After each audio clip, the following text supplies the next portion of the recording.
Le président Kaboré détenu à Ouagadougou par des mutins.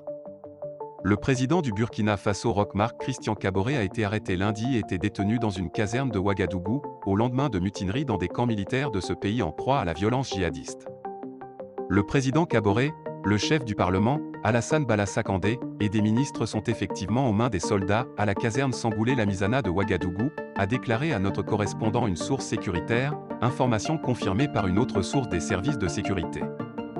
Le président Kaboré, au pouvoir depuis 2015 et réélu 5 ans plus tard sur la promesse de faire de la lutte anti-djihadiste sa priorité, était devenu de plus en plus contesté par une population excédée par les violences djihadistes et son impuissance à y faire face.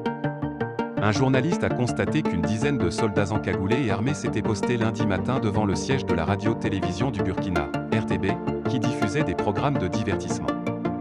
Ce matin, des manifestants convergeaient vers la place de la Nation, au cœur de Ouagadougou, en chantant l'hymne national en soutien aux soldats mutins.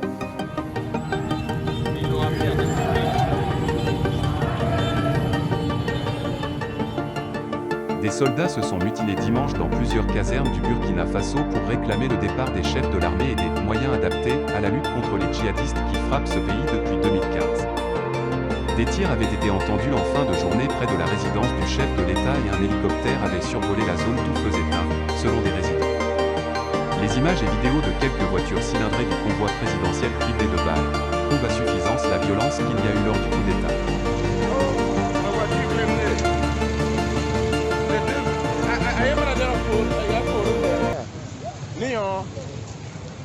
La noire là. Oh, l'ex-fils est là. 4 est rond-point. Donc ils ont peut-être pu partir avec les autres caisses là. Ouais, Limra Ande. Tout le monde est bon. Gare routière à Nord. Oh.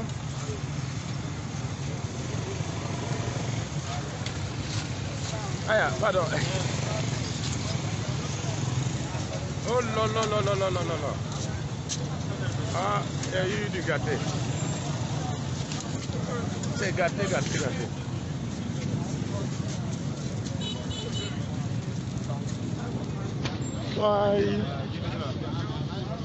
Il n'y a pas de sang dedans.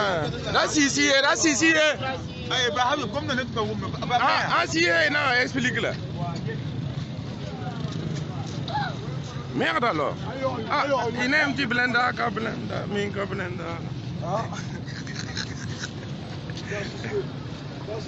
Merde alors. Merde.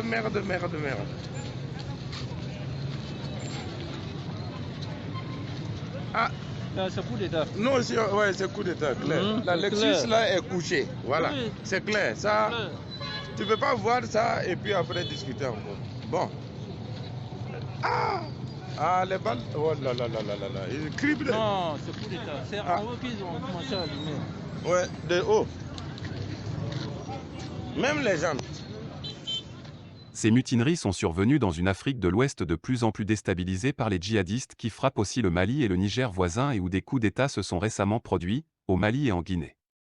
Plusieurs manifestations de colère ont eu lieu depuis plusieurs mois dans plusieurs villes du Burkina Faso pour dénoncer l'incapacité du pouvoir à contrer les attaques djihadistes que se multiplient, souvent interdites et dispersées par les policiers anti-émeutes. Soutien aux mutins. Tout au long de la journée de dimanche, des manifestants ont apporté leur soutien aux mutins et ont dressé des barrages de fortune dans plusieurs avenues de la capitale, avant d'être dispersés par la police. Des tirs ont été entendus pendant plusieurs heures dimanche dans plusieurs casernes du Burkina Faso, dont celle de Sangoulé-Lamizana, Babassi et la base aérienne à Ouagadougou. Des mutineries ont également eu lieu à Kaya et Waïgouya, dans le nord du Burkina où sont en majorité concentrées les attaques djihadistes, selon des habitants et des sources militaires. Le gouvernement avait reconnu des tirs dans plusieurs casernes, démentant cependant une prise de pouvoir par l'armée. Dimanche soir, le président Kaboré avait décrété, jusqu'à nouvel ordre, un couvre-feu de 20h à 5h30, local et GMT, et le gouvernement annonçait la fermeture des écoles lundi et mardi. Nous voulons des moyens adaptés à la lutte anti-djihadiste et des effectifs conséquents, ainsi que le remplacement des plus hauts gradés de l'armée nationale, a affirmé dans un enregistrement sonore parvenu à notre rédaction un militaire de la caserne Sangoulé-Lamizana, sous couvert de l'anonymat. L'ombre du général Diendéré ? Le général emprisonné Gilbert Diendéré, qui a participé au coup d'État manqué de 2015 au Burkina Faso, a été libéré par des soldats qui se sont mutinés, rapportent les médias. Les soldats au Burkina Faso exigeaient hier la démission du président Roch-Marc Christian Kaboré et sa famille a quitté le pays. Le camp Sangoulé Lamizana de Ouagadougou où est détenu le président Kaboré abrite la maison d'arrêt et de correction des armées, MACA, où est également incarcéré le général Gilbert Diendéré, proche de l'ancien président Blaise Compaoré renversé en 2014 qui vit depuis en Côte d'Ivoire. Le général Diendéré a été condamné à 20 ans de prison pour une tentative de putsch en 2015 contre le président Kaboré, et est actuellement jugé pour son rôle présumé dans l'assassinat de l'ancien président Thomas Sankara, icône panafricaine, en 1987. Les revendications des mutins ont été confirmées par d'autres sources militaires et des discussions infructueuses ont eu lieu entre leurs représentants et le ministre de la Défense, le général Barthélemy Symporé, selon une source gouvernementale. Comme le Mali et le Niger, le Burkina Faso est pris dans une spirale de violence attribuée à des groupes armés djihadistes, affiliés à Al-Qaïda et au groupe État islamique. Les attaques, qui visent civils et militaires, sont de plus en plus fréquentes et en grande majorité concentrées dans le nord et l'est du pays. Les violences des groupes djihadistes ont fait en près de 7 ans plus de 2000 morts et contraint 1,5 million de personnes à fuir leur foyer.